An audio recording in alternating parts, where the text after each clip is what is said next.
Hello and welcome to Autistic FM. My name is Haje and I'm the Duracell bunny that just keeps on going. You can subscribe to Autistic FM wherever you get your podcasts, and it would be really awesome if you did. That's how we grow and thrive. Over on our website at Autistic FM, you can get episode transcripts and additional information. We also have discussion threads for each individual episode, a neurospicy discussion forum, and much, much more. And all of that is free. If you become a supporter for as little as $5 a month, you can get a sneak preview of the topics we have coming up and even submit questions for our guests.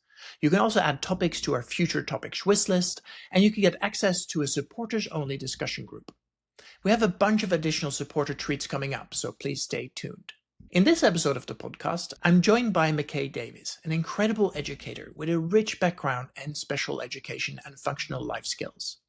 Makay shares her journey of discovering her own neurodivergence with ADHD and autism, intertwined with the impactful experience of growing up alongside a neurodivergent cousin.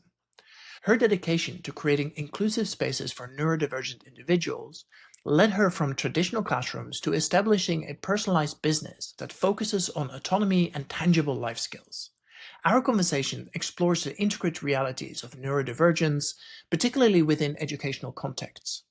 Specifically, we dive into a number of topics that are all relevant to autism, such as pathological demand avoidance, PDA, autonomy, and establishing creative learning environments. Makay provides insightful strategies for engaging neurodiverse students by balancing structure with choice, fostering empowerment, and encouraging authentic self-expression. Throughout, we emphasize the importance of embracing neurodiversity, both in learning settings and in personal growth. Here's a quick trigger warning for this episode. This episode contains discussions about childhood trauma, bullying experiences, mental health challenges, and dealing with the loss of a family member. Please do look after yourself and listen accordingly. That's quite enough from me for now, so let's roll the tape. Hello and welcome back to Autistic FM. I am joined by a really exciting guest. Would you share your name and pronouns, please? My name is Makay and my pronouns are she and her. Awesome. And where in the world are you? I live in Sausalito. It's right under the Golden Gate Bridge. Oh, it is so beautiful over there. The ferry from San Francisco to Sausalito is like one of my favorite things. The view of the Golden Gate, it's magnificent. Awesome. I am curious what your history with neurospiciness is and what particular flavor of neurospicy you're most aligned with. So my history before I knew I myself was neurodivergent was that my cousin, he was neurodivergent. He's not with us any longer, but I grew up with him. And back in those days, he wasn't able to get a diagnosis of autism, and he didn't get it until I think I asked my aunt after he passed away if they ever found out what his diagnosis was, and it was autism. And so I wanted to be a teacher specifically because I watched him kind of not have community or be part of groups. I was close to him my whole life. I was 10 years younger, but he was really fun to hang out with, super smart. And I felt I wanted to create a space for people like him in classrooms. What kind of teaching do you do? So I was teaching special ed for 10 years before I've now started my own business outside of the classroom. It's still teaching, but it's more focused on what I call functional life skills, but it's mainly being able to engage with everyday life without, teaching those skills more than teaching Common Core academics, which is what we mostly focus on in school as teachers. Absolutely. And who do you teach? Age groups, subgenre of humans? Yeah, so I teach now all ages.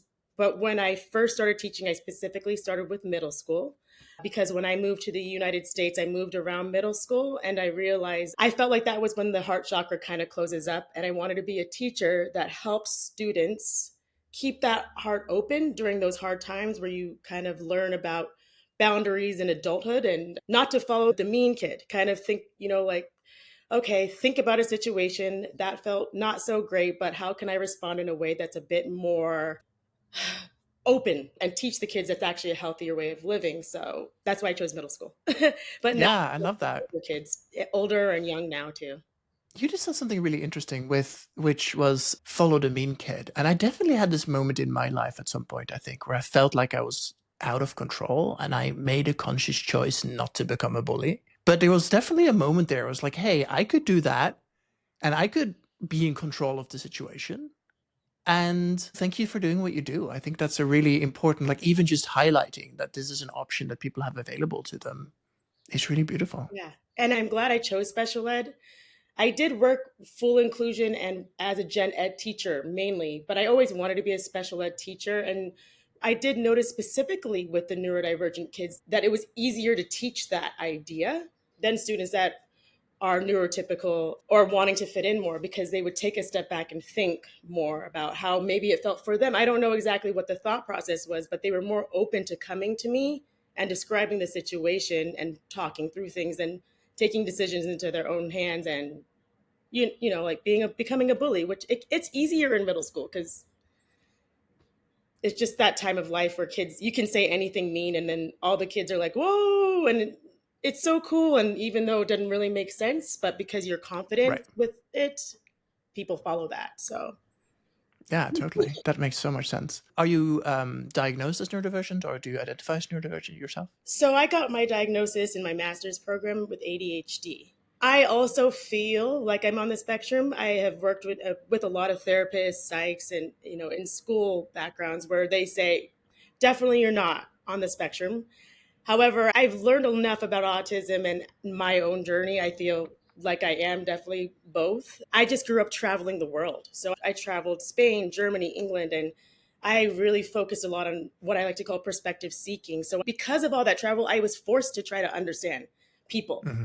And I learned how to communicate well, dive deep to figure that out. And so I think now I present with in the DSM a while back, I'm not sure if it's changed recently, whereas pragmatics and the being able to communicate effectively is one of the big signatures if you're autistic or not. And because I can communicate well, I've practiced a lot. People Yeah. present as autistic, and so I don't really talk about it as much as the ADHD part of my Yeah. diagnosis. Yeah, totally. And I think, you've already alluded to that autism is a spectrum, right? And I think there's an interesting distinction to make between autism as a mental disorder, which Mhm. is literally what the DSM tries to kind of call it, and autism as a neurodivergence, which is like, hey, my brain is wired differently. And you are clearly able to communicate. You're clearly able to be present. And I imagine you're able to exist in the world. That doesn't mean it's easy, right? And so the difference between can you exist in the world? If the answer is no, you're probably diagnosable under the DSM. But if you can, and then you really struggle with it, that's where everybody kind of falls between the cracks, I think. Yes. 100%. And I don't know if you've heard about a lot about this. I think people sometimes try to do like, oh, your neurodiversity is your super strength. And then now there's kind of this backlash of like, I'm not a superhero. I have issues. I understand when people say it could be a superpower because we want to invite more people to be okay with being autistic. When the word Asperger's is okay, right? And then high functioning is okay and low functioning. And now they've shifted it to high support needs and low support needs. And I think we're overthinking so much. And I feel like if people just understood, it's just a way of some people think. The more you know about it and the more you're empowered in it, the less the high, when you're masking things or you feel like you have to mask for your child, actually it makes the symptoms that are already hard to manage more challenging, and it's dysregulating. And I've noticed for me, I'm Yeah. not sure for you, I get more dysregulated the more I have to mask in social situations, if that makes any Yeah. sense. Yeah. Yeah, no, absolutely. That rings extremely true. Without doing another massive detour, this touches on identity politics, right? I present as a cishet white dude Yeah. and as an international mutt and as somebody who was bullied a lot and as somebody who's neurodivergent and queer. Like all of those kind of identities that I feel are true for me are not visible from the outside. And so I think with neurodivergence as well, whether or not I choose to identify as neurodivergent, like it's kind of nobody's business, right? It's like, that's my business. It's not. And Yeah. that's why I don't say very much to people about it. I feel like the students I work with, clearly, we just have a connection and they help me because it's automatic. Like, oh, we're similar here. Even if they are non speaking, like we kind of see the world in a similar way. We're very little subtext. We ask direct questions and it feels comfortable. That being said, I don't have to tell them, oh, I am ADHD or I have this thing. For them, they feel comfortable because they don't feel like they have to be defined by their own neurodivergence too, which so often in school is a big thing, or a family, oh, my kid is autistic, but they also are so many other things too. And we focus on those other things as more. The other things they're interested in really is what connects us. I would say. Yeah, 100%. Sorry, I'm muting my microphone because there's a train going by outside. I think there's something really interesting there. There's a world where labels are helpful, and then there's a world where labels really are not. I think as a starting outline for a conversation, saying, hey, I'm neurodivergent, that helps kind of set the flag with me, like, oh, there are certain things I need to pay attention to. But if then they're like, I'm a dude, great. Does that mean that I do all the dude things and I have the same cultural context around masculinity? Absolutely not. And I think that's where labels get very harmful. It sounds from the way you're talking about your work you're doing is that you're kind of just doing the work and letting the labels be the labels. Does that feel right? Yeah, it does. I'd love to hear what you think about this. I do tell parents sometimes when I first meet them about my ADHD. It depends on how dysregulated I'm feeling. If I'm feeling dysregulated or if I feel like I'm in touch with a family that wants things to just be fixed, I do notice that my symptoms or my ADHD might kick up and I'll talk a little faster or, and I'll let them know like I am ADHD too. And it's because I'm getting scrambled because I don't know how to respond to certain things. And then what happens is over time, they see that I actually can talk really calmly and when I feel like I'm on the same page. And then I'm not sure if it's a good thing or a bad thing because I do notice when I say it, sometimes people will go quiet. Like, I'm like, oh, right. That's just interesting to me because I must live in a whole other world where I don't look at neurodivergence, especially, ADHD and autism as a thing where I feel for this person. I feel bad this person has this. I don't look at it like that. So I just, something that's good for people to know about me.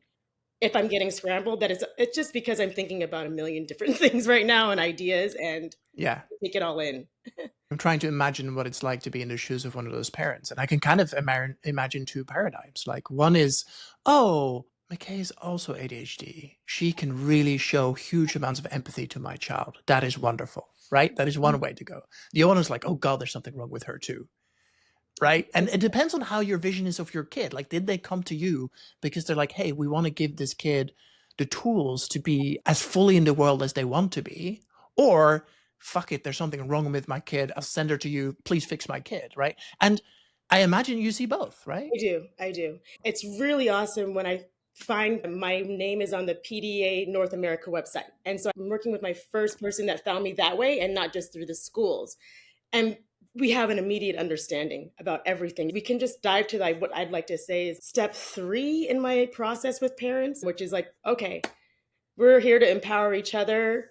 We're aware of neurodivergence. Maybe it's there in your family too. Like I'm not teaching all these things and feeling the need to kind of prove my method more. That's different. But yes, if I'm with families that think, oh, she has ADHD too, will she be able to fix my kid? I do notice myself feeling like I have to prove. There's the steps, and that's fine too, because my goal is to educate and empower families that I work with, right? Yeah. To understand that this is different. It looks different. It looks like we're doing that we're just having fun, but really I'm following a child's lead and using special interests as a way to teach things that are really challenging for people that are on the spectrum. Mostly it deals with motor, fine motor things, right? To give them more autonomy through fun activities. It's like the way that I do it so that they feel like they can do their own thing and I can do my own thing and we're having fun. And I have to describe it to those kinds of parents exactly what I'm doing. So, and then over time, they see their kid just be more autonomous and take the lead in more situations. And then we are able to have more conversations about being empowered with neurodivergence instead of having to code switch all the time. Yeah. There's a meme floating about a while ago, which is like, if you could take a pill to cure your autism, big like air quotes for that one, cure your autism, would you? Right. And it feels like people were really split. And I spent a bunch of time thinking about it. And I was like, actually, I don't think I would. I mean, and because a lot of the things that make me is directly related to how my brain is wired, a lot of the things I'm really good at is wired to how my brain is wired. Yes. And I had this beautiful day with my girlfriend yesterday. And at the end of the day, I was exhausted. We opened up a kind of a challenging conversation. And I was like, hey, this really sucks at the end of this beautiful long date, but I got to go home and have a meltdown. Like I am broken right now. And I'm pretty early in my journey about figuring out how to manage myself. And you said you work with all ages. Maybe I can sign up. I would love I don't know if you take 43-year-olds. Yeah, I do. Excellent. Well, that's good to know. But I mean, there was this moment where I was like, shit, I feel like in this moment, I feel incredibly dysfunctional because what I would love to do is snuggle up with my girlfriend and kind of co-regulate and just let that conversation fade into the background and just focus on the beautiful day we had. And that wasn't available to me. And I was like, God damn it. This feels in this point, this feels like I'm disabled. It's so, because I'm not able to choose. Yeah. Yeah, that's that roller coaster. I feel like I've noticed in my life a lot, and I related a lot to hyper focus on it's the special interests and the difficulty. It's very challenging to shift your mind when you're focused on something, or you want to prove a point, especially with significant others. That happens a lot. Our best friends for me. And that's what causes the roller coaster. It's great when you're focused on something that's got a lot of upward motion and a lot of positive effect on you. And your life is like, oh, nothing can go wrong. And then, you meet something that's not in line with the way you think, or you're trying to convince somebody to see your side, or you can't convince, but you feel it on the inside. And it does feel debilitating, right? And lonely. So I'm sorry. I had that similar experience. I have that experience oftentimes with friends. And one thing I do try to talk to my friends about and people I am around is that I'm trying to practice being authentic and communicating my needs in real time. And I am very direct. And that's actually a sign of love for me, that I'm actually telling you right now what something feels like. And I'm not trying to push you away, but it is hard because sometimes when you're on the spectrum, you could be very direct. I know I am. What's interesting, I feel like I have the impulse to be very direct, but then I also have the filter. Like again, this is the gift of my brain. My brain's very fast. It's way faster than my mouth. But it means that occasionally when I feel like I want to say something, I'm like, oh, I almost certainly know that this is going to cause upset in the other person. I don't really know why, but I have a sense that if I say the thing, they're going to be upset with me. And then that upset triggers my rejection sensitive dysphoria. And then that causes extreme amounts of discomfort in me. And then I usually fall quiet because I'm like, okay, I want to say the thing. I suspect the thing is not going to land well. I don't know, but I don't want to say it to find out, because if it turns out I'm right, that's going to really suck. And I'm feeling dysregulated and low energy already. Now's not the time, kind of thing. Yeah. But of course, that is something that keeps me separate from people. And that's really rough. It's really rough. And I hear that that's actually the way I've been most of my life. And I feel I have to practice what I preach with the kids. And so that is why I'm really starting this journey of saying how I feel. And it is hard for me.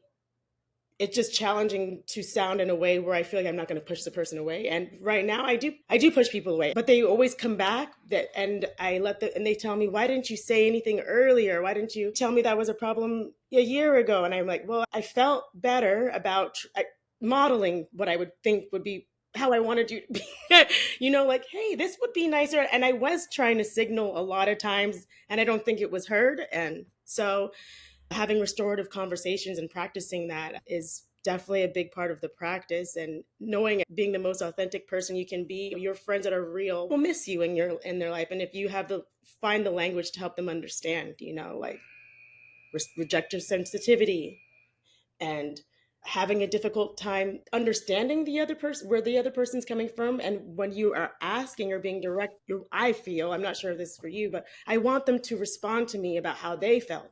And I don't know if it's not comfortable for people that are neurotypical or other people to share that. But oftentimes I get more of it become a tit for tat. Well, you did this, or, and it's not having a conversation about deeper feelings. Yeah. You used a phrase earlier, demand avoidance. And the listener will go, aha, we finally got there. Because that's the title of the episode. But would you say something about, I believe the official term is pathological demand avoidance. Would you say something about what that is, how that shows up, and we'll take it from there? Okay. Right now, the official term here in America is pathological demand avoidance. However, on the last certification I was on, they are asking us what sounds better to families. And I think it's maybe going to shift. But so pervasive desire for autonomy is the language that people are liking more. And so the PDA was formed, and I feel like the word pathological demand avoidance was in a response to ODD, which is oppositional defiance disorder. And so They were thinking of it relatively to that when they made it up, which was a student or a person that just doesn't want to do what everyone else is doing or what we're supposed to be doing. And so, oftentimes with kids that are ODD, you see a lot of really adverse behaviors. And so, this kid is just, a bad kid. They just don't want to do things and there's no reasoning. And so this was formed to think about what's going on underneath. Why is this kid or person not wanting to do the things that everyone else is doing, that is what the group is doing, what makes everyone else feel happy? And so it pushes teachers, counselors, people that are working with them to think about what's going on for this child.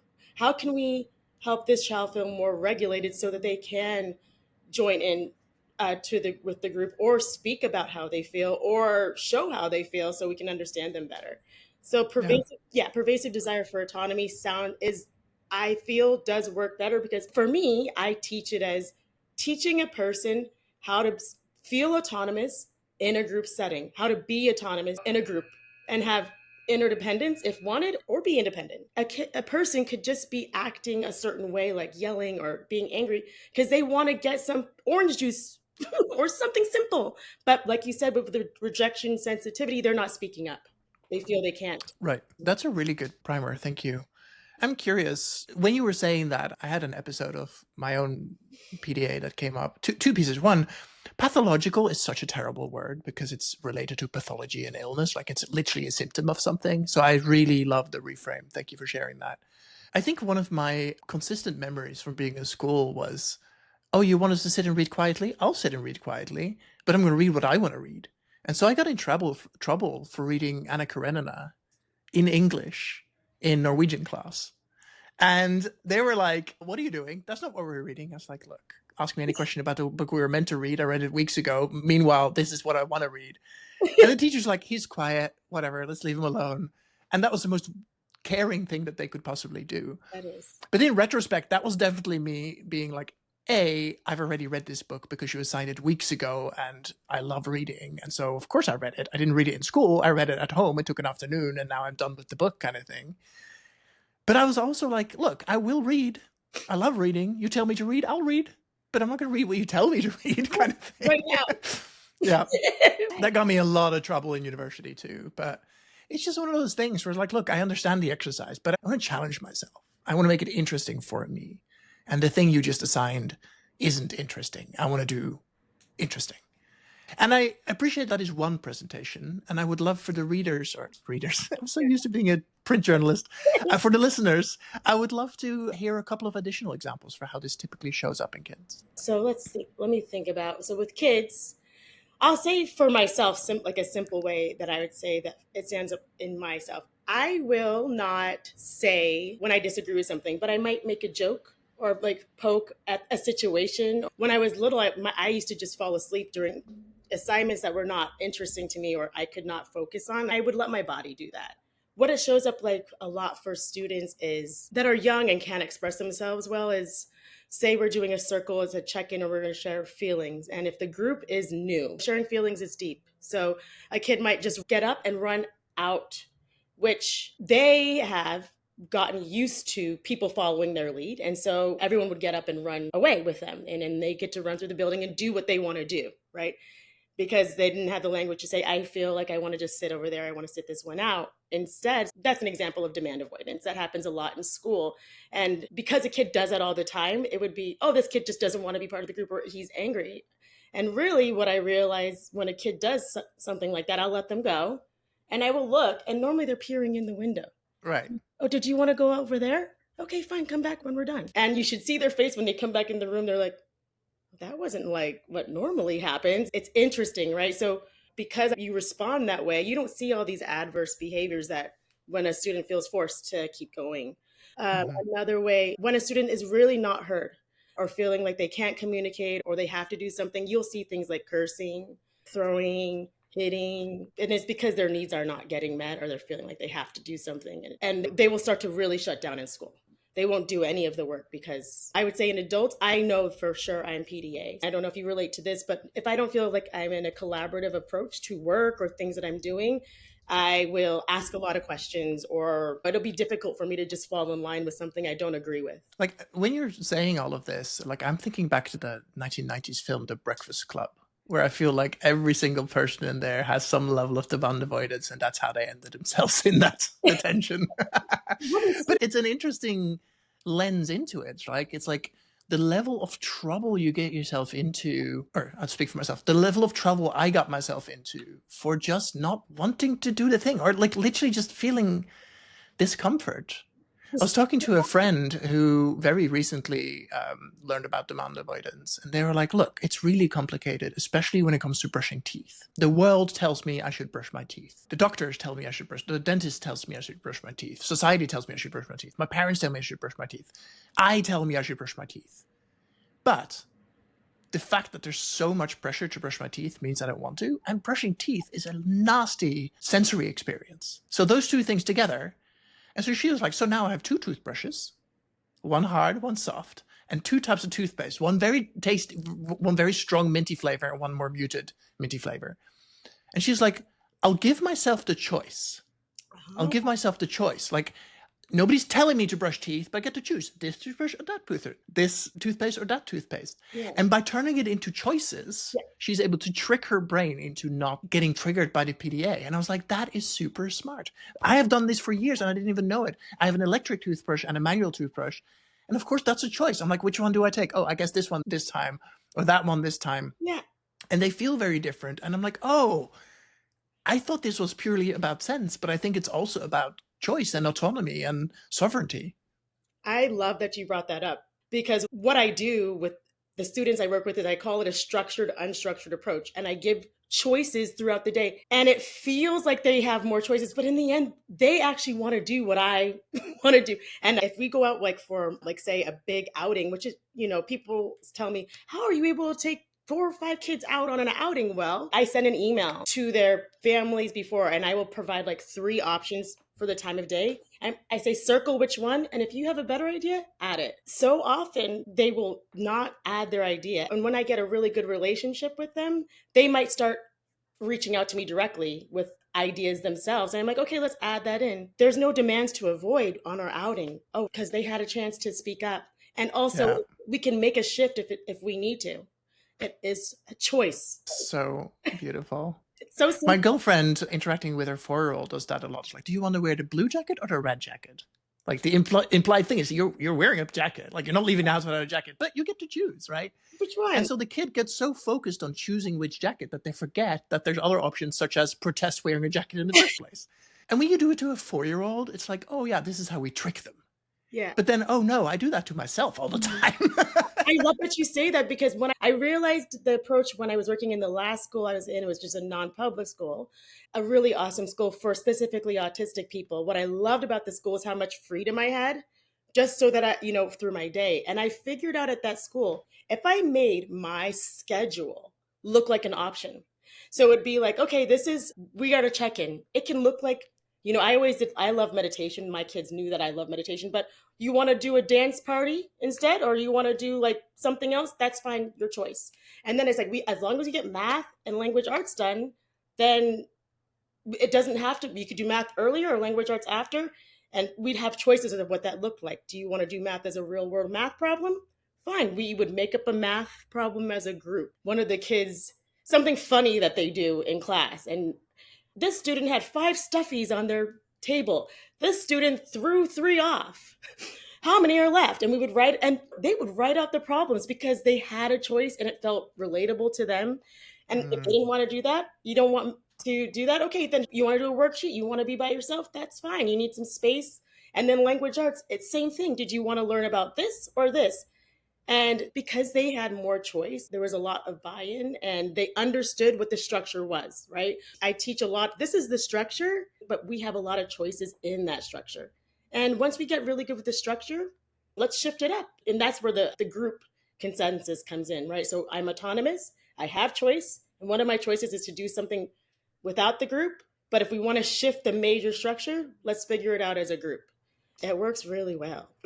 I love that. I have this super clear memory of being in math class, and I don't know how old I was. We were covering the concept of greater than or less than. So you Mhm. had to draw the little carré sign. And I would draw these really elaborate crocodiles facing towards the bigger number because I was like, the crocodile wants the bigger number kind of thing. And on the math test, the teacher took me aside. Is like, look, you got all of them right, so great. But in the future, would you mind just drawing the symbols we've taught you? It was like, I- actually, yeah, crocodiles are much more fun. He goes, okay, well, whatever. If somebody else grades your papers, this may not go well, but I see what you mean, so it's fine. And the level of flexibility in that was like, well, clearly I understood the exercise and I got everything right. So yay me, gold star. I just wanted to draw crocodiles, you know? To hear what you have to say, actually think about this. And so I think that's awesome. And I think that's a good skill to have in life where you feel like you have creative ideas and you feel confident in acting on them. I do feel like in school, and I noticed this mostly in university for me, where I felt like I had to do things in this specific way. After I got out of university, I was less entrepreneurial. Like I naturally always wanted to do this idea and act on it because my mind was overthinking about, oh, should I do it? Is this the right way? Is this the formula? However, many people in society that are extremely successful are the crocodile, the person that would draw out the crocodile if they want to. What do you think about that? I mean, I had a really hard time at university. I studied journalism, Okay. and I hope none of my teachers are listening, but all of the teachers I had were basically washed out journalists who couldn't hack it out in the real world. And they were clearly burned out on journalism, right? And the amount of times I was told, remember to bring 2 pens. I was like, look, how old am I? The first time my first pen breaks or doesn't work, I learn my lesson and I'll always bring 2. You don't have to keep telling us kind of thing. But in university, I taught myself to code. I taught myself all sorts of other stuff because I was like so bored by this whole journalism thing. And I wrote my final year dissertation on why doing a journalism degree is pointless Oh. as original research with like lots of interviews with newspaper editors. And they're all like, yeah, I don't care if people have a degree. I just care that they can write. And it's nice if you have this course, this writing course, but that takes 6 weeks or 18 weeks to do. You don't have to do it 3 years. Anyway, so I handed that in and got in lots of trouble. But at the end, so again, I think that's another like, oh, you make me write a dissertation, I'll write you a dissertation kind of thing. I'll do it. You won't like it, but I'll do it. But then I wrote a letter that I still have a copy to one of my tutors where I basically said, hey, I'm scared when university ends. Because until this point in my life, I have only been measured against my peers. And I know that given the yardstick of university, I will do really well against my peers. But they're all the same age as me. They all have the same context as me. Out in the world where it's me or a 55-year-old with 30 years of experience, I'm scared. Like suddenly everybody's moving the goalposts. Like everything you've taught me has been being measured against my peers, and that's not what the world is like. And so now I feel, as I'm taking my step into the world, I feel incredibly ill-equipped because you've been teaching me. And now seeing through the lens of autism, I'm like, oh, I finally learned how to play the game, play the university game. But I don't know how to play the real life game, and I'm fucking terrified. Scary. Yeah. And I think those are 2 more examples of the crocodile symbol 100%. Yeah, I thing. really like the way you did it, though, compared to the way you actually follow through. Even though you didn't align with something that you're being taught, you figured out a way to make it your own. And Right. so you finished the thing. For me, a lot in school, in my undergrad in speech therapy, there was enough things I just really disagreed with that actually now, and I'm really glad that I used to raise my hand, now they're being proven that I was right. And so having things that are peer reviewed, and this has got to be the way it is because this journal has been peer reviewed and other people agree. And there was a few topics like African American speech vernacular, which I talk about that to other SLPs. And I just got stuck on that when I asked the professor, why is this a thing? And we don't talk about Caucasian speech vernacular when there's it's actually called Western American English vernacular. So, and I would have been fine if we were able to have a discussion and other students raised their hand, but it wasn't really a thought, like it wasn't something that people discussed and wanted to dive deeper in.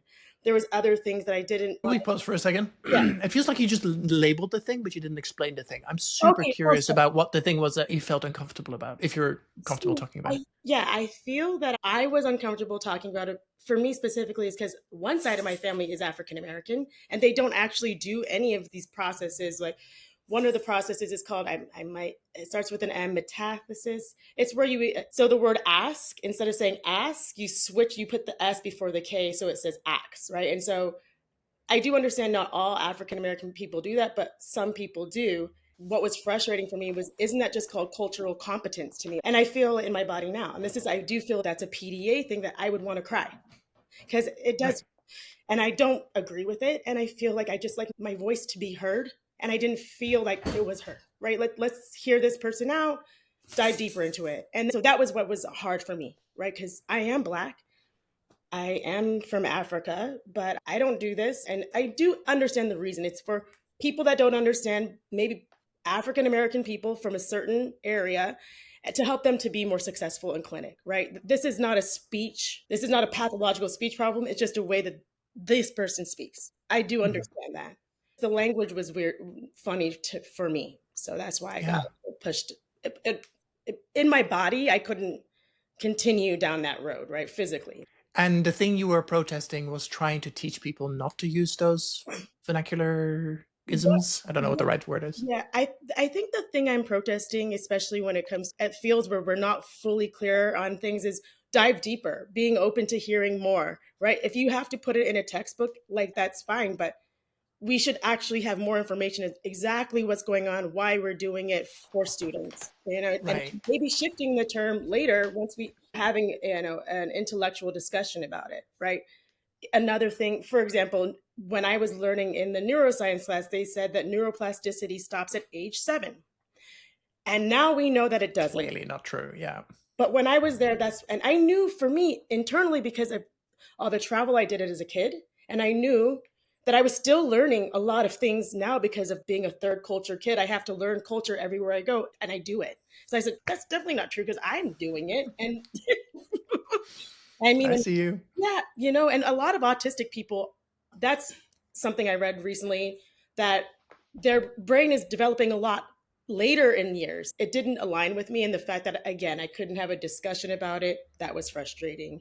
And then there were some Yeah. ABA things we were learning that I just didn't, and I'm not against ABA. I'm for anything that's going to help somebody, but I also didn't align. And so circling back about PDA, it stopped me from wanting to get my master's. Mm. Listen, if I cannot make sense of something, I don't want to continue doing it, right? I'll try to understand it, and then I'll create my own system, but I won't, it's hard for me to collaborate in the moment if I'm not feeling like everyone has a voice to be heard and I can speak safe and feel safe to speak. That makes any sense. That makes so much sense. My brain now has 90,000 jumping off points that I want to dive in with you. I'm a massive linguistics nerd. I love the third culture child thing. One of my theories, like I grew up in lots of different places, but one of my theories is that all, and I do mean that, all autistic kids are third culture kids. Yes. Yes. Say why you just said yes. Because when I was writing my website, and the person I'm working with is a really good journalist, and I was able to dive so deep into the third culture thing, I realized that's one of the reasons why I connect so well with the kids. It's a different culture, right? Yeah. And so we connect on culture, right? Most people connect on culture, and I realized surface level culture, I'm really good because of all the traveling I did, but typically I get along well with people that are also third culture kids, that are also people that grew up as a diplomat's kid or other military kids or people that just traveled. And I realized with autistic people, they're third culture because they're seeing their whole worldview. It's a way of being that's different. So we're forced to try to connect in a different way, right? See each other through actually trying to understand each other and not based on just cultural norms we share, Like you mentioned Breakfast Club. I'm like, I don't remember Breakfast Club, but I'm willing to learn more about what you're saying. I think there's something really fascinating there, and especially in speech pathology, actually. So Norwegian is weird. It only has 4 million people, but it has 2 written languages, which is insane. They're like slightly different, like they're just different spellings. But nobody, like 0 people, speak the way the language is written, because the written language is basically Danish that's been Norwegianified. And because Norway has big valleys, big mountains, like linguistically, you can pinpoint which valley somebody is from by how they speak. And American has lost that. America as a language, American English, is so homogenous because essentially it's like 19 people out of Boston who started driving across the country, and we're like, okay, well, we all kind of evolved from there kind of thing. And you could have a little bit of difference, which is somebody with a thick Brooklyn accent and in California. But, we're 3,000 miles away and it sounds mostly the same. Yeah. So when you bring in African American vernacular, I'm like, yes, that is one of the few like recognizably, definably different accents that exist in the US. And the US is so xenophobic that an accent is like, oh, what are we doing? I'm like, what is wrong with you? And I had this conversation with somebody the other day about like, what if Autistic English is actually an accent? When I think about it, is I think elimination of subtext right away. I feel that's a culture within itself. And I'm asking a question because I really want to know the specific answer. And culturally, sometimes people think they're like, it's not relatable. They think that I might know that, like, that maybe I'm questioning them. It's not that. Whereas when I'm working with an autistic person or talking to an autistic person, if I ask a direct question, they're responding and giving me the answer. It's like a way that it's not that they don't think I'm trying to test their knowledge and they have to know things. And it's a culture within itself, if that makes sense. So for example, if I work with a non-speaking student, I've noticed that sometimes in a first session, I'll learn a lot about the person and I will relay the information to the family and they don't believe me because for whatever reason, and I'm still deciding on, should I share this information when it's right in the beginning, or do I need to wait for the family to understand that we are speaking a similar language that maybe they, haven't engaged with them, and or possibly I'd like to be like a translator. So I feel like a translator sometimes, if that makes any sense. Like, oh, this is why this happened, or if that makes sense, like its own like way of speaking, like being is just different. Totally, yeah. And I think this is where your own neurodivergence comes in as let's call it a superpower. Why not? Because to me, the important thing in what you just said was around the cultural context. Like if you strip away cultural context, if you don't assume that people know what the Breakfast Club is, for example, and then the amount of times I infer from context rather than understand what's happening is staggering. And the times I get it wrong, very bad misunderstandings happen. Yes. 100%. Very bad. Yeah. Hard. Yeah. People get really hurt. For me, one of the things that as I'm a teacher, and this is how I operate, is presuming competence with the people I am around and asking lots of questions to have better understanding. And what I've realized is people sometimes think that me asking questions means I don't understand what I'm talking about. And that's not what I'm doing. I'm trying to understand where their mind is, what's their perspective or what they know. And so we can have a conversation about it. And I realize that it does irk people sometimes, or if I share my response with them and it's out of line with them, it can be really bad. And if we don't agree on everything, and if I'm saying it in a direct way that's triggering emotion, it can be really bad. And I actually am sharing this because I was thinking about changing the way people think is very challenging. You have to connect emotionally. Well, it turns out that whole neuroplasticity thing, it does exist, but those grooves run deep. Yes, they really do. They really do. And I feel like, I'm not sure if you think this, but this conversation is making me think that autistic people have more myelination, I would say, on the neurons that are open to learning new things, because we're forced to do that all the time.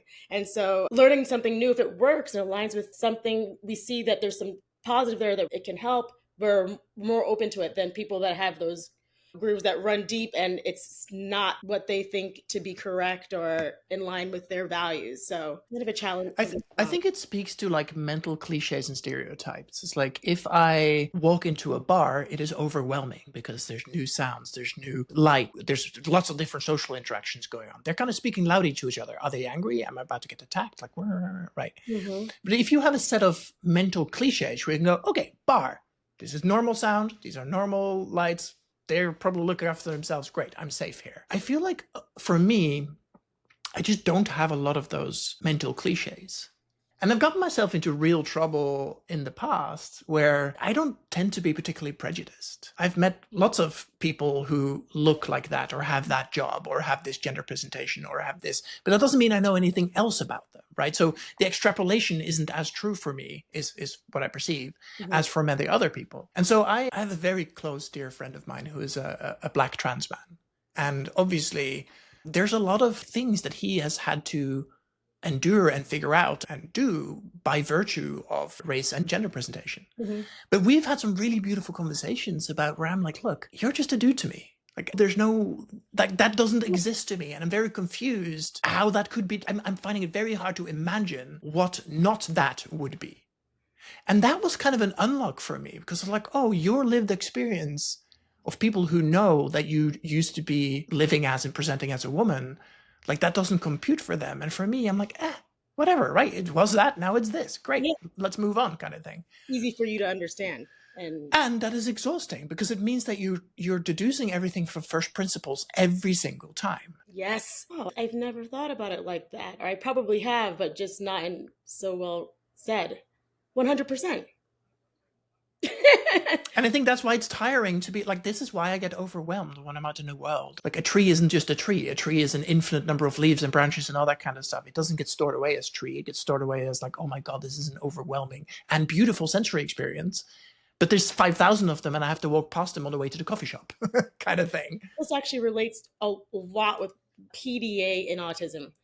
Because, yeah, so a lot of people... Thank you for bringing us back. Yeah, I was thinking, I'm like, how can I relate this?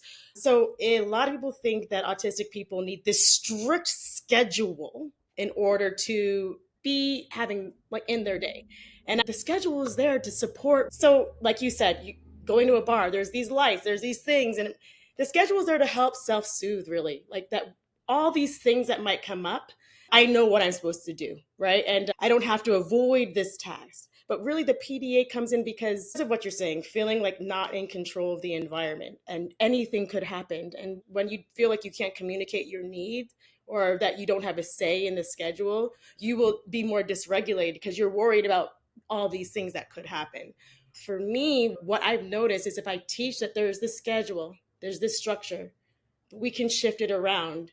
There's a lot of emotional regulation that comes within it because they're not trying to avoid something that might be small to me. They're not trying to avoid it and say, I don't want to do it, right? Like, okay, do I have a choice in this park we're going to? Because I don't want to go to that park because there's birds and these kids or whatever it is. There's nothing to avoid.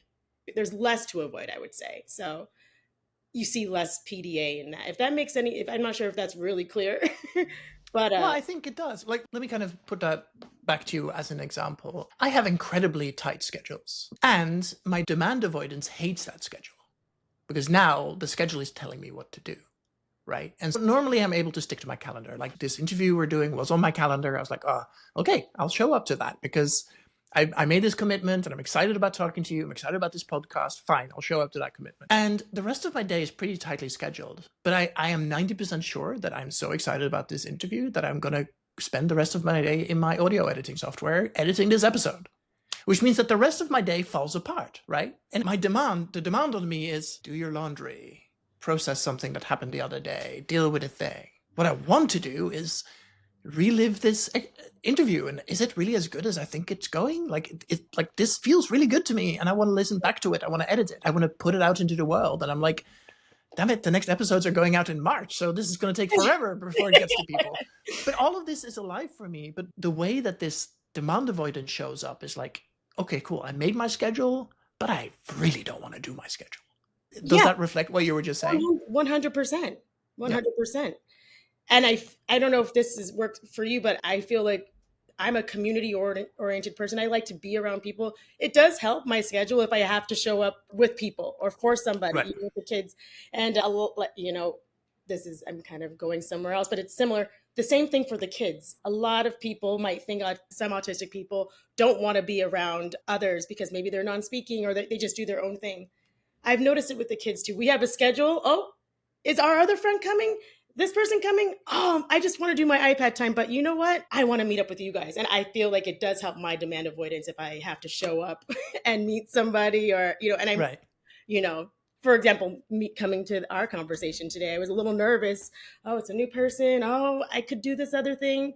But I feel like it retrains my brain to try unknown things, try things, put that on your schedule. Put one thing hard on your schedule to help me have a better connection with schedules, if that makes any sense. That makes so much sense. Can I share something with you that I recently realized that really broke my heart? And I'm curious if this rings true for you.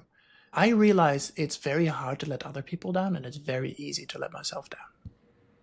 Yes. There. Yeah. And I wonder about that. I don't think I've ever seen it written anywhere, but a lot of people that are autistic or autistic people are people pleasers. You have to watch for that. Like, does this person actually want to do it, or are they doing it for me? And Well, and this speaks to both the PDA and the rejection sensitivity. Because the two of them together in interpersonal relationships, it's like, well, I don't want to do what you tell me to do, but I also don't want to be rejected by you. And they're like, within those two diagnosable problems, there's a real strong conflict, right? And I feel like when I'm in close relationship with somebody, I am in constant battle between those two desires of not doing what I'm being asked, but also not letting the other person down or not being rejected by the other person. 100%. I agree with that wholeheartedly. And I think this is probably one of the reasons why I'm so passionate about what I do. I'm also want to know for myself too, like want to understand this better, because that's why my website says we empower neurodivergent people and families, because the more empowered you are, I think the more eloquent we can all be with understanding this dichotomy and speaking and being able to talk about it with friends or communicate it so people have a better understanding of what's going on, right? I didn't show up to the party. I didn't want to, why? A, I felt like it was going to be overstimulating. And then B, because of that, I didn't want to show up at the party and not be my best self and maybe push people away. Those kinds of things run through, I should say, my head, and I can see it with the students, and it can be paralyzing. If that makes sense. Right. I was, sorry, I just remembered something funny. At some point, I had a lot of my peers who all wanted to become psychologists. And I, at some point, observed that everybody who wanted to become a psychologist, and I say this tongue in cheek, there's definitely something wrong with them, right? They were like, I want to become a psychologist because I want to figure out what's wrong with me.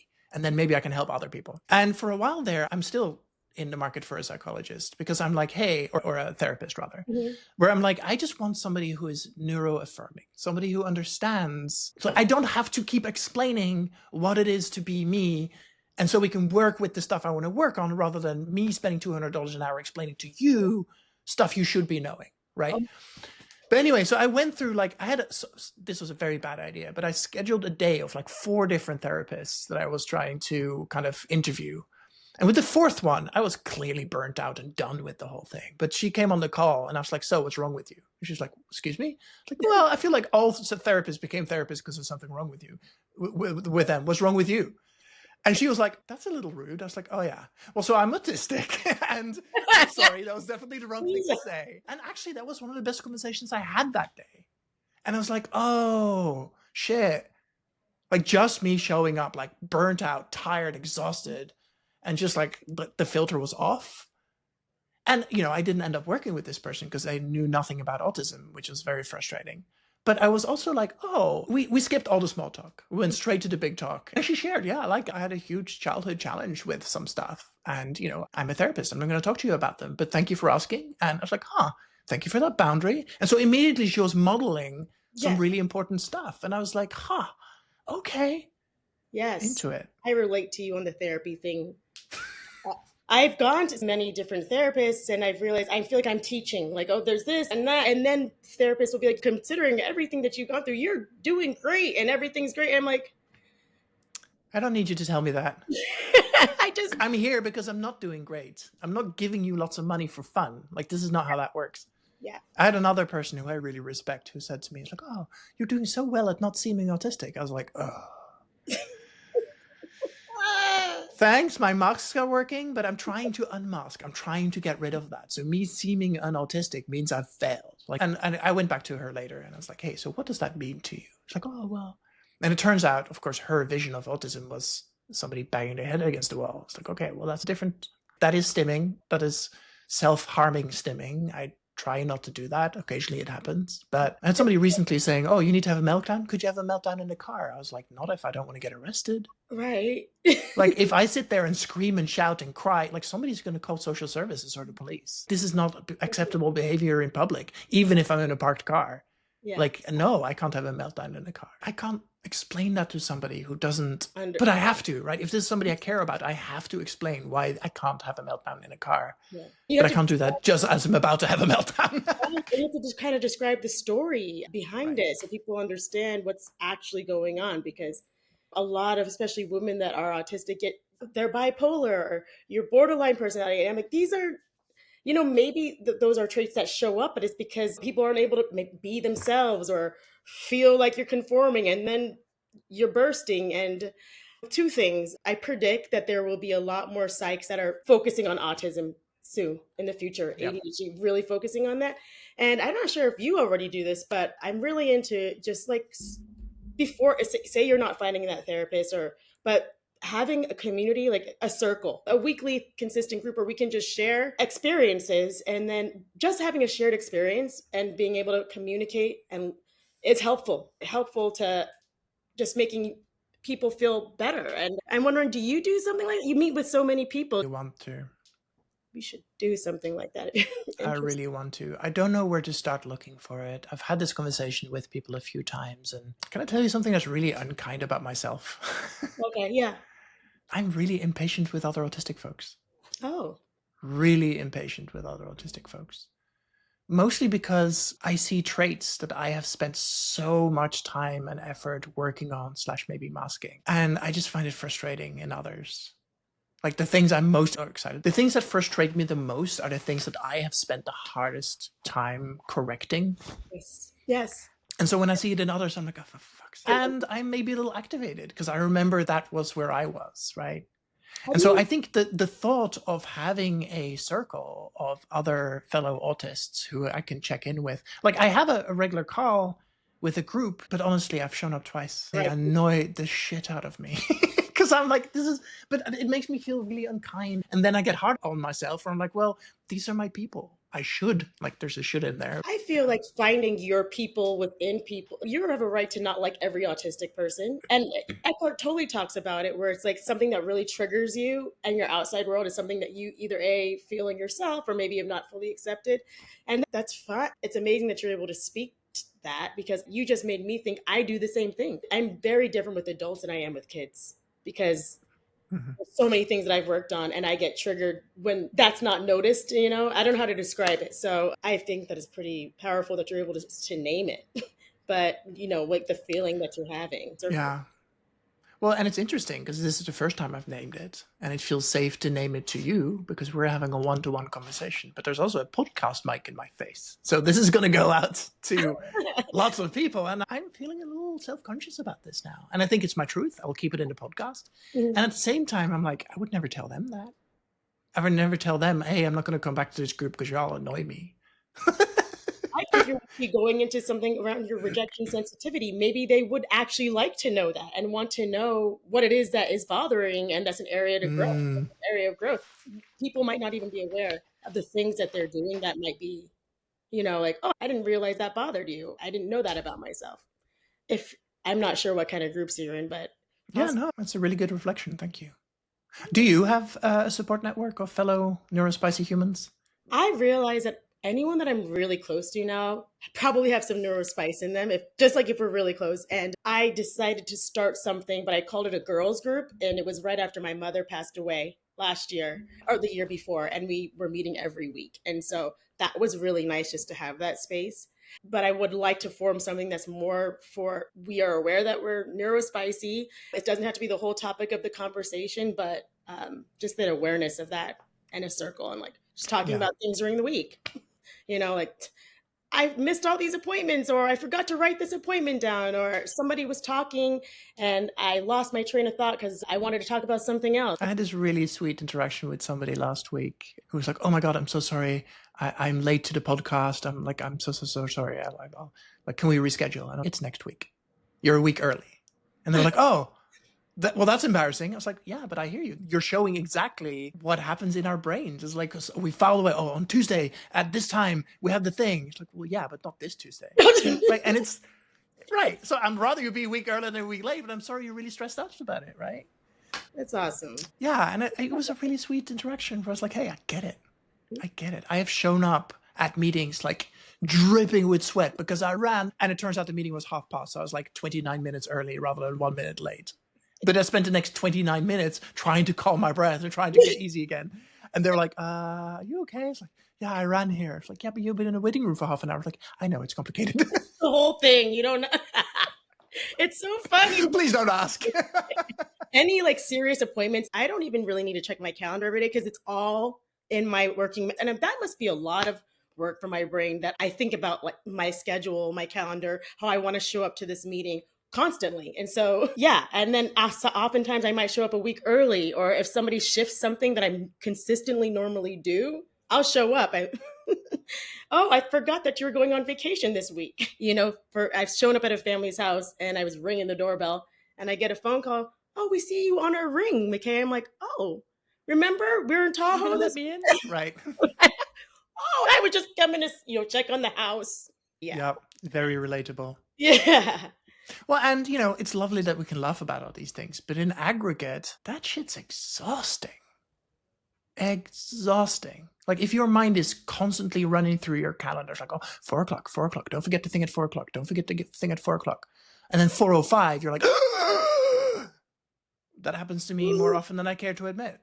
Yeah. And I've noticed for myself as I get better with like scheduling and having interactions with adults, because I'm really good with kids. So I don't have to like really think about it and do calming exercises, Mm-hmm. but I also schedule in before a meeting time, like exercises, a breath exercise or something where I'm connected to like my dog or something to ground me. And so I can show up as my best self, which that's exhausting. Whenever somebody schedules one of these podcast episodes, I wrote a little piece of software that blocks out half an hour before and half an hour after, half an hour for breathing before and half an hour for just reintegration after, right? So after this, I'll take some couple of notes about things I was excited about and things I need to remember to include in the podcast when I edit it, all that kind of stuff.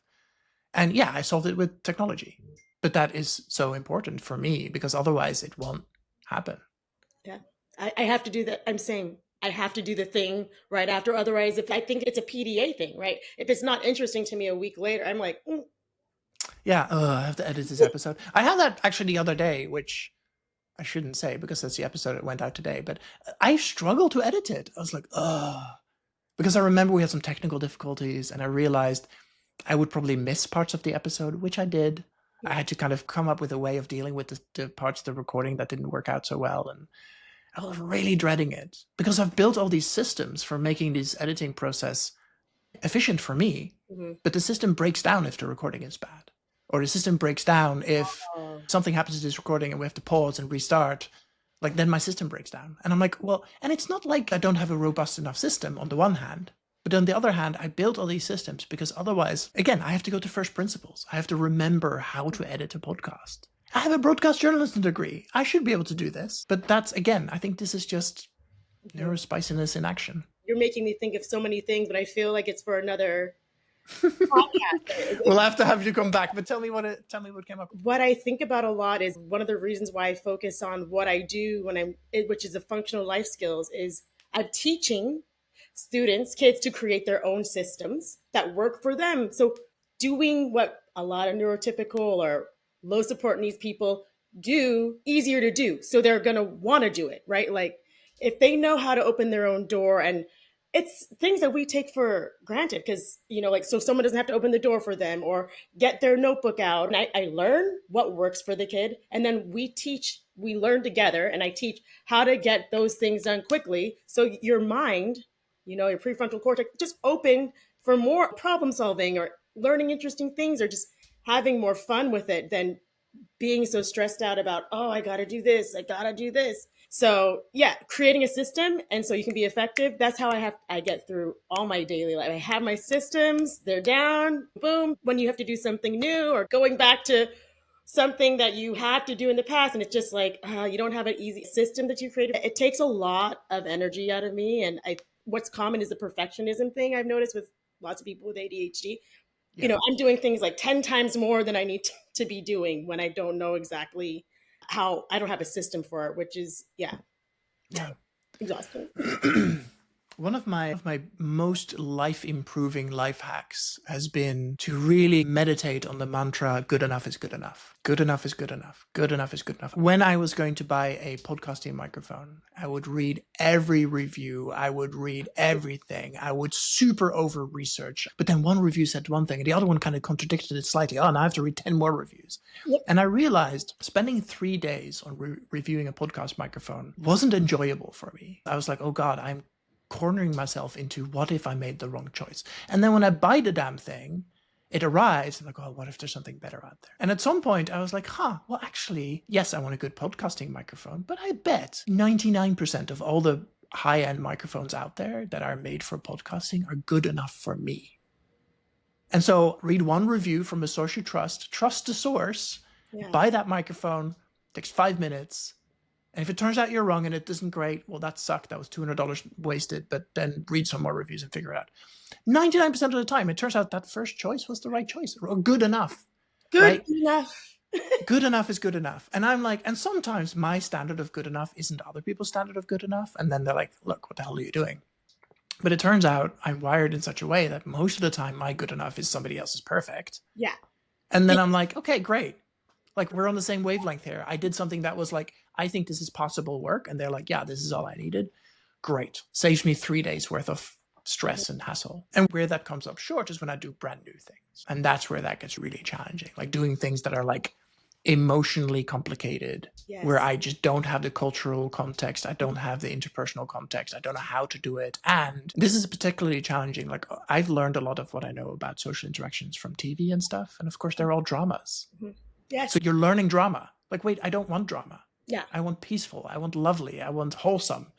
Anyway, I'm rambling. I really like that you brought the TV thing. This is another thing. It's part of my practice that I really kind of want to prove to parents is like watching shows like people say age appropriate, but shows that like model real life and like pausing and talking about the interactions between people. I really want to start integrating more into my practice. It's just, I think it's kind of a new type of thing. People really like to focus on the academics, but I feel like that understanding human interaction alleviates a lot of stress, again, because it circles back to the systems, right? Like, I understand, I'm not thinking for the first time what to do. I have a bit of a knowledge base of, when a person is like this or what these kind of situations, and I can apply it. I think it's a very autistic way. I'm not sure if neurotypical think like this, but I feel as a person that's neurodiverse that I do. It really helps when I have like just a bank of knowledge about anything and then start to create systems on it. Yeah, and I think this is where there are some shows showing up now that are showing complicated, complex social interactions in realistic ways. The one that immediately springs to mind is on Netflix, Sex Education. It is basically a bunch of kids, high schoolers, I think, who are maybe in the UK, maybe not, I don't know, somewhere. But somebody sets up like a sex clinic and they're talking with other kids about challenges they have around sexuality, talking about consent and all that kind of stuff. But the fact that it's all role played out in really like, I was like, oh God, I wish I'd seen this when I was 15. Because it isn't the Jerry Springer version of social interaction, right? Where people are shouting at each other. People shouldn't interact like that. Yeah. It is the other extreme of like, hey, this is how real humans have heart open conversations about challenging emotional topics. Like, I don't think I've ever seen that modeled healthily, ever. And it makes sense. People are making drama for television, so of course it needs to be dramatic and big explosions and like... Anyway, that's an entirely different topic. But no, I have a lot of... We should meet again. Like yes, agreed.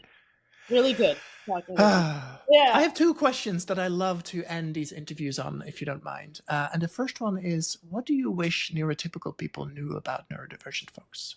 There's a few things. Definitely not to underestimate us. Not judging a book by its cover. I know that sounds really cliche, but really not judging a book by its cover.